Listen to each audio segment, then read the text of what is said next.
How doing, folks? Welcome to another episode of our series, Getting to Know People in the Legion of Mary. And I'm here tonight with James Cassidy.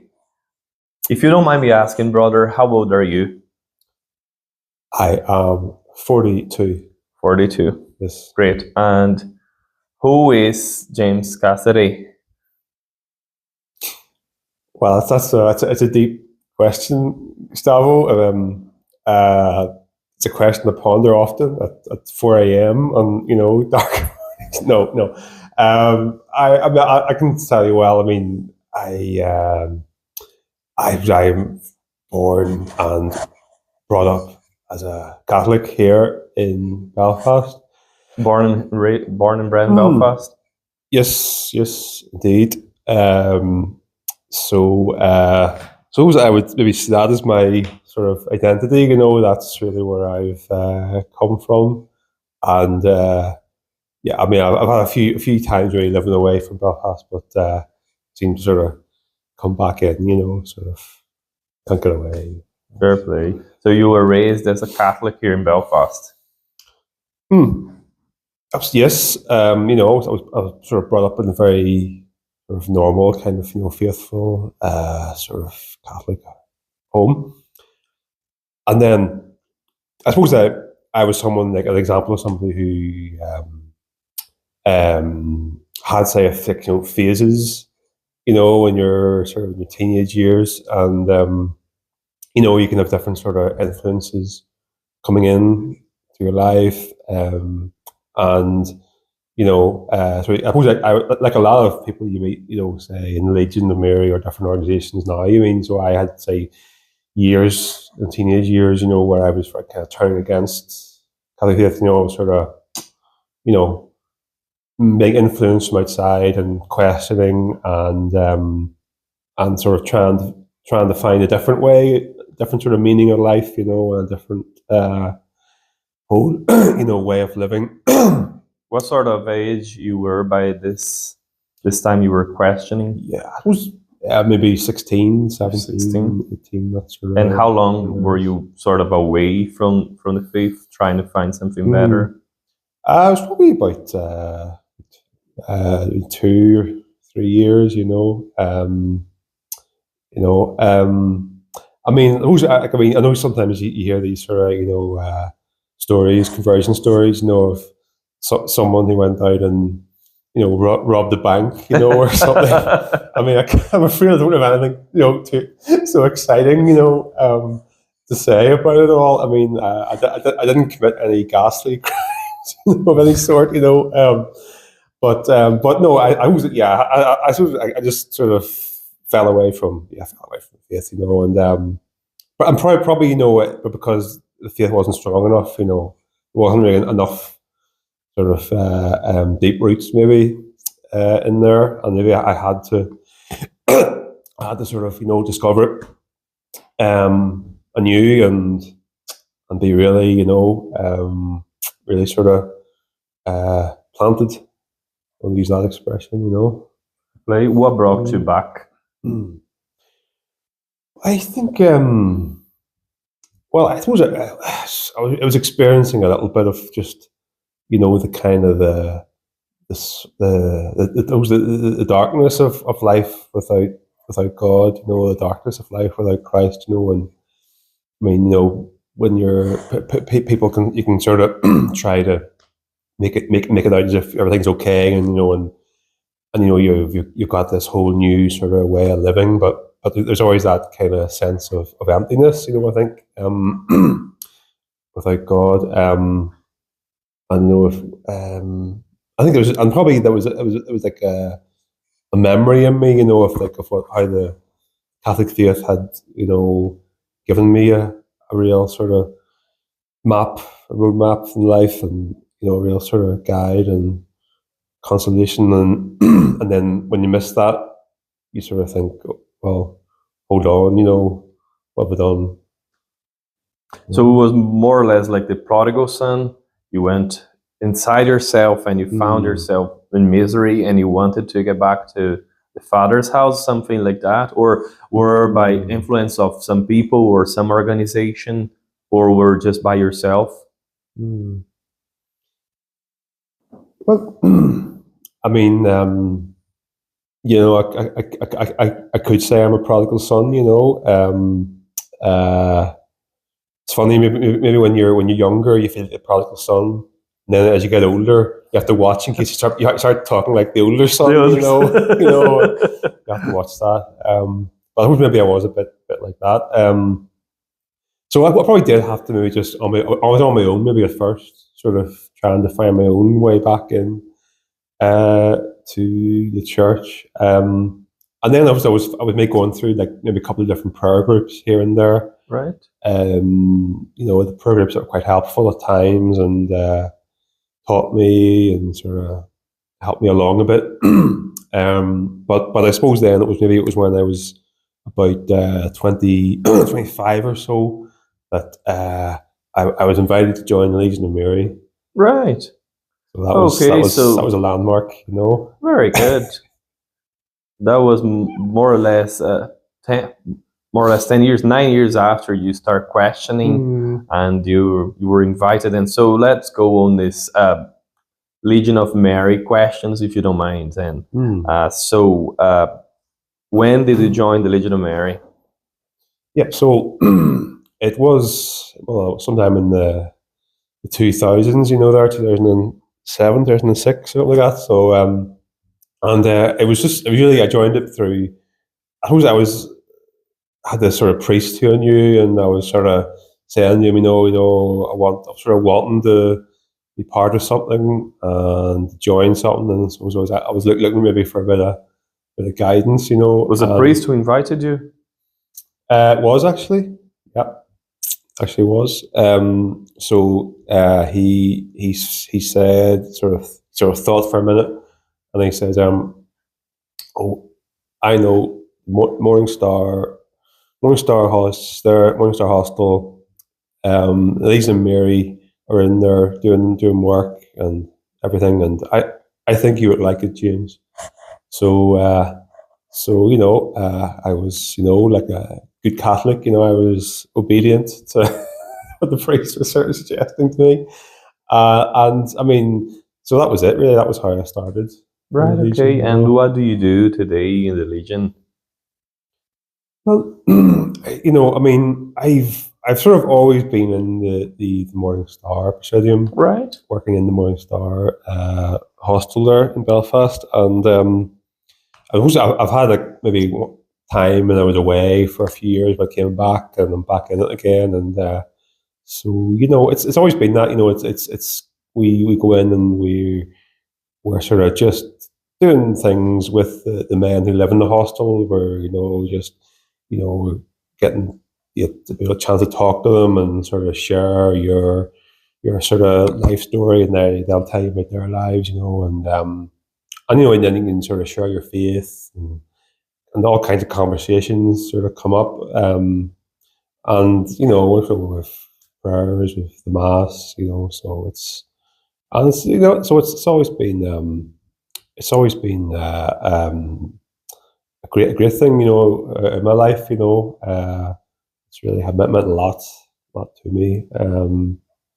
It was like probably like people join the Legion. Maybe like the first thing you realize maybe is you sort of when you go to the meeting and everything, and maybe like you're assigned your duty and everything, and first you're sort of thinking, okay, like this is a lot here. This is a really structured and organized body I've got part of here. So you have to get used to it and adapt to it. And I think that part of that is you're getting used to being part of something where you're having to be accountable to the Legion Praesidium, which and this is something that I find I really liked, because a lot of sort of like groups, Catholic groups, you can go to, and it's very kind of you can drift in and out, and everyone's sort of okay, you don't have to be here, you can whatever. But the Legion's not like that. Legion's kind of like you're making a commitment, you're doing some set sort of tasks each week, and and you're held accountable. Everyone is to the Praesidium, so you get used to that. And I suppose too, like Legion, it always kind of broadens your horizons, because it always sort of takes you out of what you thought you could do or what you thought you'd be comfortable with. For me, like when I first went into the hostel, I was sort of thinking, I don't know about this. I was thinking like this is kind of more difficult work than I've ever done before, and I'm not sure how I'll do this. But lately, I think it's always been really the way in Legion. It's sort of like it just sort of puts you in there and says, right, okay, you can do this, and you find actually, yeah, it is actually something I can do. So you get challenged and everything, but in a good way as well. So amazing. Let me just pause for a second. And so the sort of a next natural question, brother, would be, why are you a legionary? It's been 17 years since you joined. Mm-hmm. To me, I suppose I can only really explain it by saying, I think to me the legions sort of just it gets into the blood. It becomes like part of your life. You're just when you're doing work that's really interesting, and the work's sort of exciting, and it's always different, and you're always sort of like trying to, you've got goals, you're trying to sort of, make happen. So I think it just sort of gets into you, and it just becomes something very exciting in your life, and okay, but you say all that, fine, but I mean, obviously, it's you're doing all these things, for someone, I mean, you're doing it for the Blessed Mother. I mean, I think that's probably like the third thing maybe that the Legion sort of really does for you. You're Catholic, okay, you've got some idea, who Mary is, and some idea of what Catholics believe about Mary.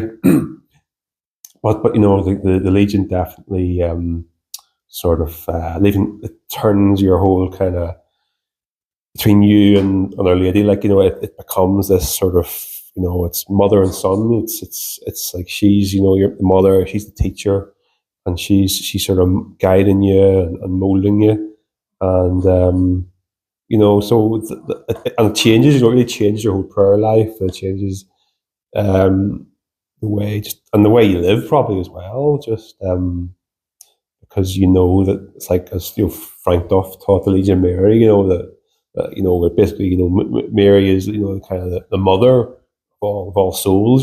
She's kind of the mother that everyone is always kind of wanting to have, and and that's just the way you find yourself becoming your whole sort of life, your prayer life. It all starts.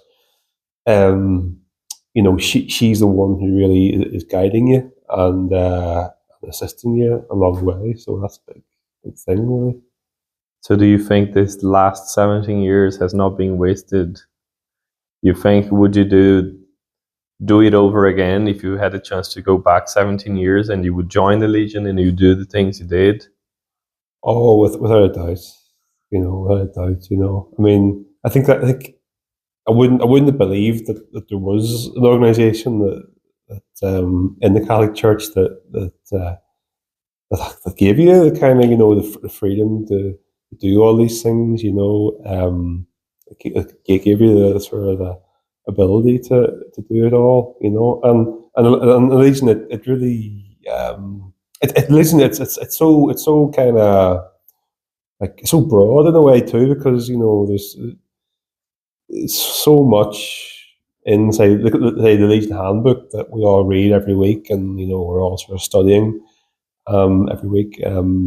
But there's so much in there. You can't just pin it down like a couple of sentences.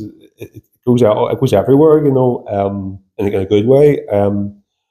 and so that's a big thing because like Frank Duff, he was just a like incredibly well read man. He studied and he learned so much, and so he communicated that to the Legion, and he sort of basically kind of that was part of what he's asking legionaries. He's asking legionaries to really study the faith and not to be afraid to go off and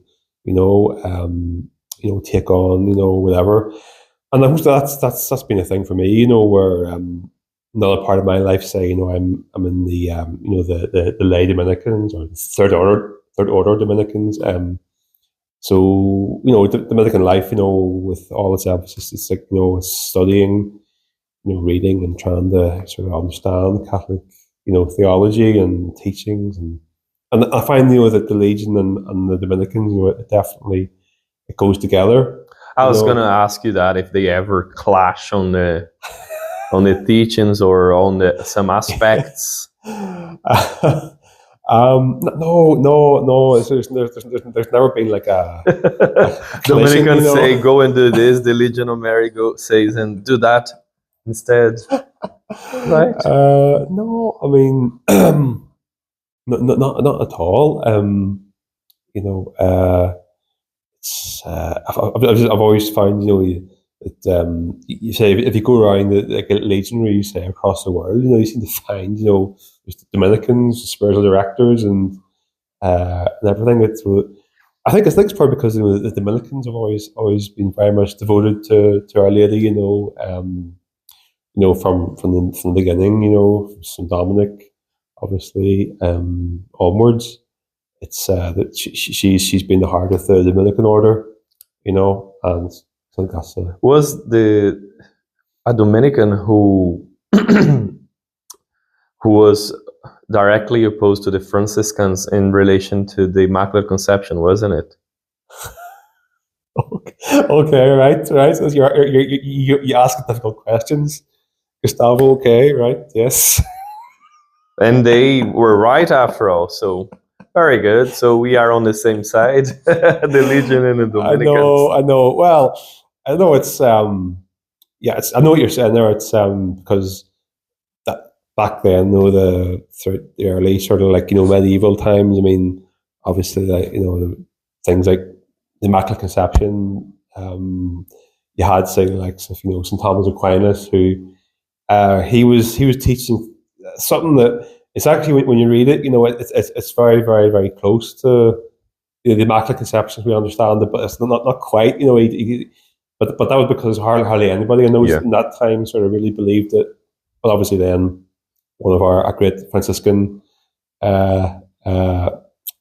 brethren, he really formulated the understanding of the Immaculate Conception. So okay. So the Dominicans don't always get it right, but get it right. So you're saying the other way around, right? Okay. Fair play. The Franciscans were right. Yes, yeah, they were. Right. Okay. I can't quite remember his name, but I watched his movie, the one who defends the Immaculate Conception. I know. But James, can you tell us? You are 17 years, more or less, and your whole time in the Legion has been the Morning Star Praesidium. That is, and the hostel in Belfast here. Can you tell us about what the Legion does there, and what do you do? Yep. Well, in the in the Morning Star, I mean, we go in the evenings. We have like sort of 2-hour duty in the evening, and it's we would usually go in. Genies would normally begin with sort of try and sort of encourage the men in the hostel to come into the rosary. So we say the rosary in the hostel, and we'll try to get as many of them to come in. Can we just rewind a wee bit? Mm-hmm. What does the hostel do? Yeah. So the hostel, I mean, it's there to provide accommodation for men who are, homeless, basically, rough sleepers, or for whatever reason, they're without accommodation. So it provides place for them to live. They'll receive whatever all their meals, and they'll be looked after by full-time staff who are there. So the full-time staff who are there, they sort of look after the guests, kind of all their requirements, whatever, and try to help them pass them on to whatever other agencies are going to be helpful for them. Just with the goal of trying to bring them to a place where they're going to be, moving on into their own accommodation and be equipped for independent living. Fair play. And then that's when the Legion is doing the work there as well on a spiritual sense. Yes. So the Legion comes in and we sort of we're complementing all the other work that's going on in the hostel. So our work is it's spiritual work. It's promotion of the Catholic faith through prayer, and through we can ask people who like miraculous medals or rosaries and talking, just being able to talk to them, speak to them, and speak to them about our faith and what the faith means to us, and you can have all sorts of conversations. You find men who are coming from all different parts of faith spectrum, from having faith to not having any. So all kinds of conversations that you'll have with them. But it's always it's really exciting and kind of fulfilling work that you're doing, I find. And your Praesidium is the sort of the only one who deals with people in a situation, and you are able to help them and guide and be what the handbook says, the hands and feet of our Lord and Our Lady there for these people in this vulnerable situation. And have you ever come across, James, any sort of a special person that you spoke, that you helped throughout this years there, that you can remember now? Or I suppose the thing about it is, at times, maybe when you're in there, sometimes it feels as if a lot of the men, maybe they're, for whatever reason, maybe they're not. You feel as if they're not listening to you, or as if they're kind of not really sort of tuned in to whatever you're trying to, speak to them. But I remember once a couple of years ago, just walking through city centre, and so this man, he was sort of walking towards me, and he off me and shook my hand, and so I sort of recognised him. He had been, a man who lived in the hostel, I said maybe like 6 months or something beforehand, and he was someone who maybe I had talked to, but he didn't seem to be very receptive to the Legion, especially. That's fair enough, of course, but he came up to me and he sort of said to me, I want to shake your hand, I want to shake your hand, I want to say thank you to you. And he said, you might have thought that I wasn't listening to you, I wasn't listening to the Legion. But I was, he sort of said, but I was listening. I was all the time, I was there, and I always say my own prayers as well. So when you get a story like that, I mean, you sort of think, yes, it's all worthwhile. Amazing. Just the way grace is working, I suppose, in people. It's always good to see that. And you never know, because our Lord and Our Lady can use us at any time we're doing their work, and sometimes we look with our human eyes, and we have no dimension of what they do through us by the simple fact of being there. That's amazing. And I guess you are the president of the Morning Star. That's something you didn't mention. Yes, I have that distinction, and maybe others might wish I wasn't there, but yes. Very good. It's a lot of time, and I was gonna ask you, how do you see the Morning Star Praesidium in the hostel moving forward? Do you have plans? Do you need people to join? Do you would you like to recruit people, taking the opportunity, since people are listening to you here nearly 30 minutes? Yeah, well, like I say, if anyone has been listening up to now, fair play to you. Congratulations for your patience with us. But yeah, no, I mean, yeah, we're definitely, we are looking to actively recruit new members. We need more people. There's What the person needs to join the Morning Star Praesidium? Well, I mean, so we're like a men's Praesidium. It's always been that way for the men's hostel. So it's basically for men who are in the who know the Catholic faith, who live in the Catholic faith. You don't have to be a saint. Don't worry about that. You just have to have a heart for the homeless. Be willing to want to go in and to help the homeless man there, and just willing to put yourself out there to want to be the one who's spreading the faith in our Lord, and as I would say, you'll always have people who've been there for years with you, and you're not going to be just thrown out on your own. So you'll have someone who's more experienced alongside you all the time to sort of to help you. So I'll just say it's just don't be afraid, and don't hesitate to sort of get to come forward if you want to join the Morning Star Praesidium. Details are on the legionary Darren Connor website. You can certainly find us there on contact, and we'll get back to anyone.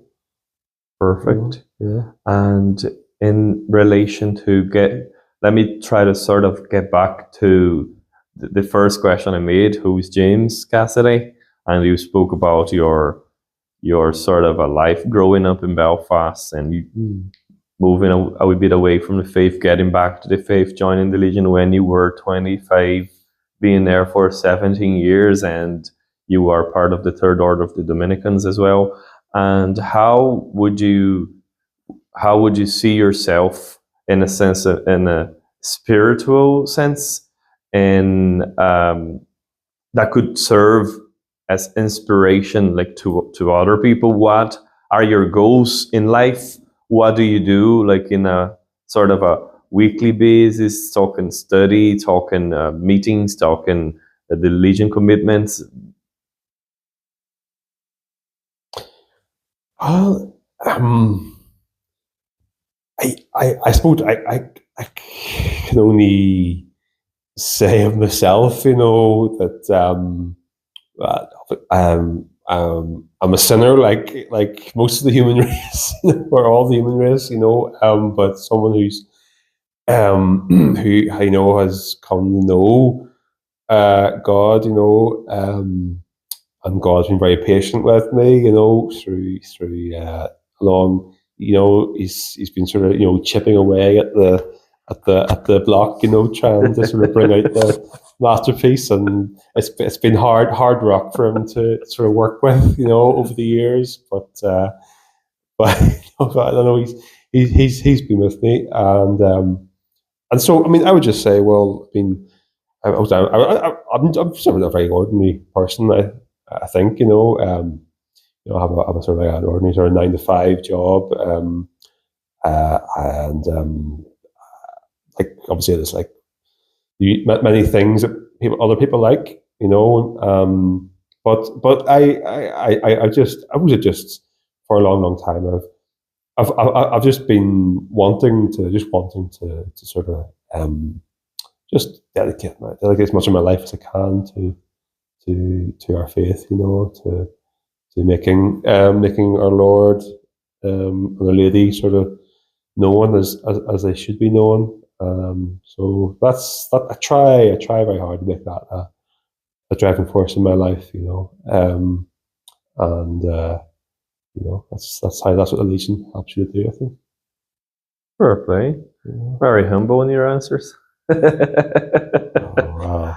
Not always so humble, but try. That's great, James. Would you like to leave any final message for people watching here? Maybe to join the Legion in Belfast, maybe to join the Morning Star, just an extra push, and whatever else you would like to say.